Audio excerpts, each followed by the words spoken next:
The Dyatlov Pass Revisited, the new science that finally explains what happened. On the night of February 1st to 2nd, 1959, 9 experienced members of a ski touring group led by Igor Dyatlov cut their way out of their tent from the inside in extreme cold and without their outer clothing or shoes.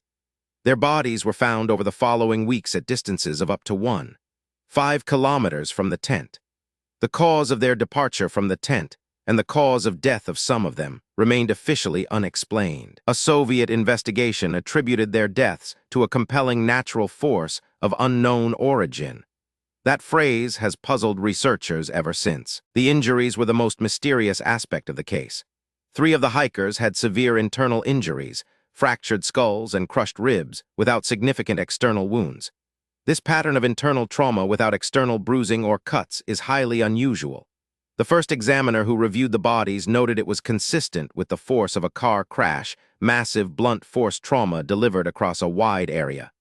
No impact surface at the scene explained these injuries. The 2 other hikers, who showed signs of having been exposed to possible radioactive material, added a further layer of inexplicability. The site presented a physical problem for the avalanche theory that had always seemed decisive. The tent was on a relatively gentle slope, approximately 23 degrees, which is below the threshold usually required for avalanche formation. No avalanche debris was reported at the scene when rescuers arrived nearly a month later. The tent itself was buried under only a thin layer of snow, not the meters of snow that a significant avalanche would deposit. These facts had led most investigators to dismiss the avalanche theory before 2021. The 2021 study by Johan Gaume of the Swiss Federal Institute of Technology and Alexander Puzrin of ETH Zurich proposed a mechanism that addressed these problems. They used avalanche modeling software originally developed for the movie Frozen to simulate snow behavior under conditions matching the Dyatlov Pass site. Their key insight was that the group had cut into the snow slope to level a tent platform, and that hours after they went to sleep. Temperature changes and wind caused a small slab of snow, not a large avalanche, to slide directly onto the tent, specifically onto the hikers sleeping on the windward side. A small slab mechanism explained the injury pattern. A dense slab of snow, moving slowly, can compress a body against the ground in a way that distributes force over a large area, causing the kind of internal crushing trauma without skin penetration that was documented in 3 of the hikers. The researchers demonstrated computationally that a slab of the size that could form on the cut platform would produce forces in the range consistent with the observed injuries. The car crash comparison suddenly made sense. Snow slab pressure can deliver the same distributed force as a vehicle impact. The flight from the tent in extreme cold makes sense within the slab scenario. The hikers who were awake and closest to the slab impact would have been in severe pain and possibly disoriented.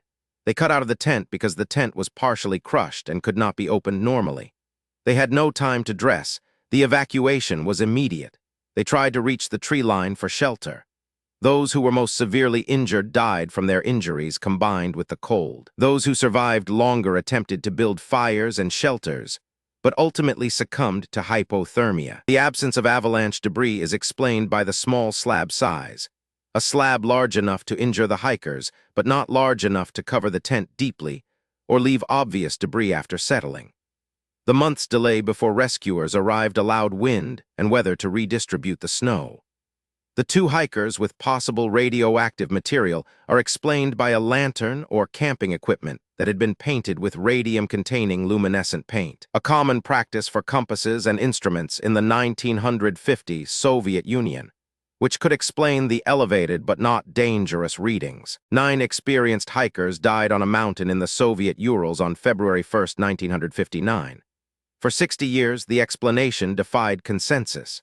In 2021, a team using movie special effects software concluded a small delayed snow slab, not Yeti, not secret weapons, not infrasound, not UFOs, not KGB.